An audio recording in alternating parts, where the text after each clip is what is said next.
You know it's big things poppin', grindin', I ain't stopping.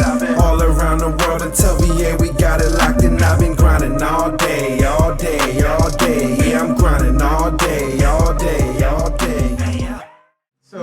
So you being a female and being a model, and it seems like I know you have a lot of guy fans. Do that any kind of negative thing comes from that, like guys in your DM stalking you? All Absolutely. That kind of stuff? Tell. Okay, so for example,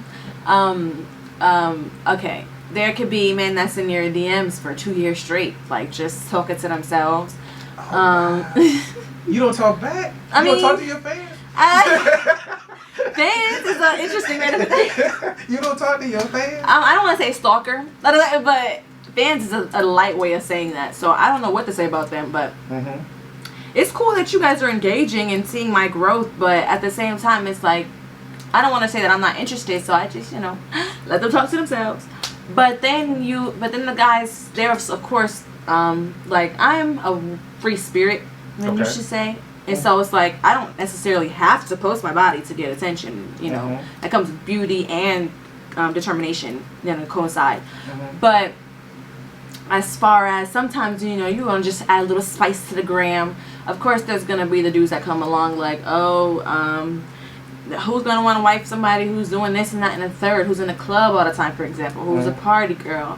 I'm like, first of all, I could have been wifed.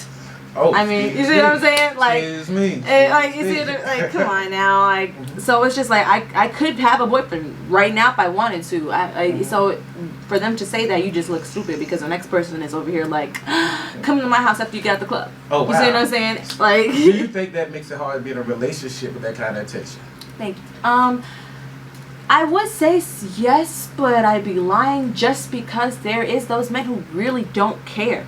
Like they don't. Like they'll make them insecure. They'll be like, "Oh my God, you got all this attention," and none of that. No, there is men that have insecurities, but a lot of men these days are starting to realize. I mean, when you have a bad bitch, then you gotta. You see what I'm saying? Okay, Not necessarily trying to toot my own horn, but being completely honest.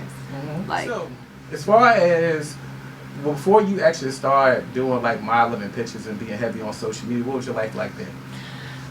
So I was in a relationship. I moved out of the house at 16. Okay. And so I was out of the house for a few months, living with family. And then I met someone and we moved in together. I know I was being a little grown, but hey, I was still being grown. I still paid my bills. We moved in, we got roommates with these people. I was 16 and he was my boyfriend, and we got roommates with this other couple, and we were just making money. I was finishing high school. And then 2.5 years later, the relationship ended.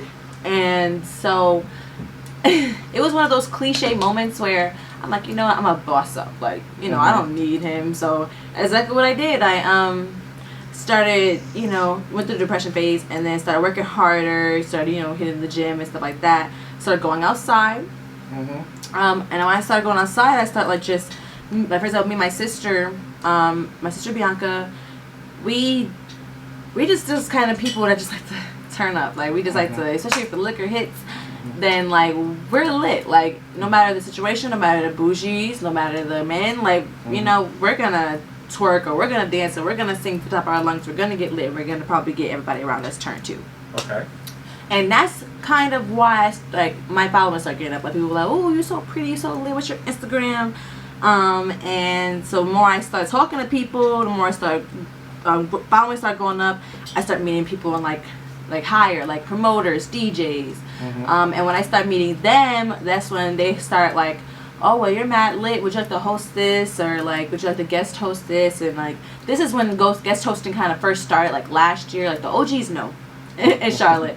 When they first started making guest host flyers and putting people on them and promoting things that way.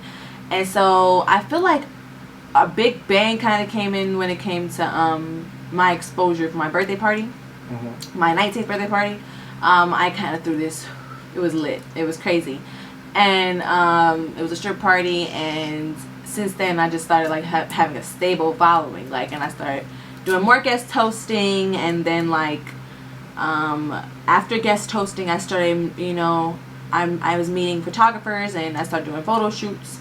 I ended up doing like a lingerie-based photo shoot, like a 3-segment photo shoot. I did a photo shoot for my birthday. I did a Valentine's Day photo shoot. And then I started meeting paid gigs, which was the brand ambassador. I did some paid video shoots. And like I did a short film. It's called Decisions on YouTube. Okay, so it's on YouTube? Mm-hmm. Okay. It's on YouTube. It's called Decisions. Check that out. It's presented by the Nappy Chef. Even though we had our discrepancies, I still will support. Yeah, it was pretty fun too. We had a pretty good time. I was in a small scene, but it was a short film, so 12 minutes long. And then, you know, now I'm just keep going and just like things that kind of just fall into my lap. I just kind of just take them and run with it. Like, so basically, you kind of fell into this like by accident.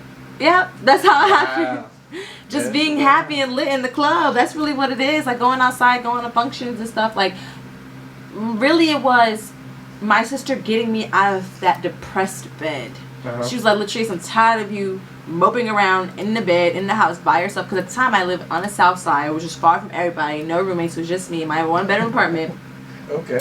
With 2 dogs and 2 cats and isolated.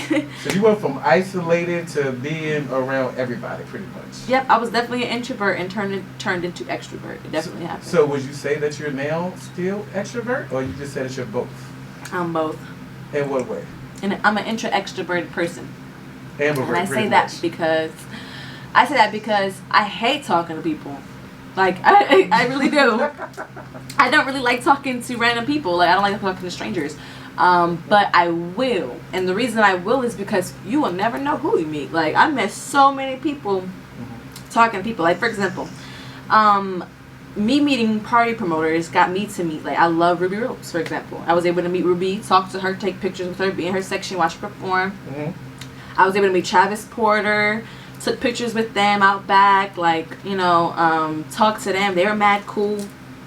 And, like, I'm not, you know, local, like, he's a local artist, Action Pack.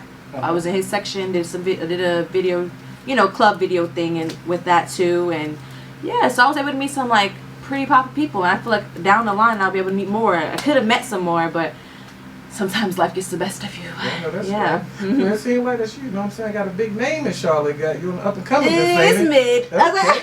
You trying to take it further, or you just want to be like the hometown hero? Which one? I would love to take it further. Like I said, I plan on having an international business, so I need to be known for real in real life. Okay. Like not just this local Charlotte, you know, vibe. Like I want my face to be seen across the world one day. Y'all know what it is. Hey, y'all really ready to get this money? Yeah, I see you, Cali, I see you. Tune into the podcast. Hey, hottest podcast in the nation. Y'all know what time it is. Hey, y'all. Who ready? 3, 2, 1, let's go.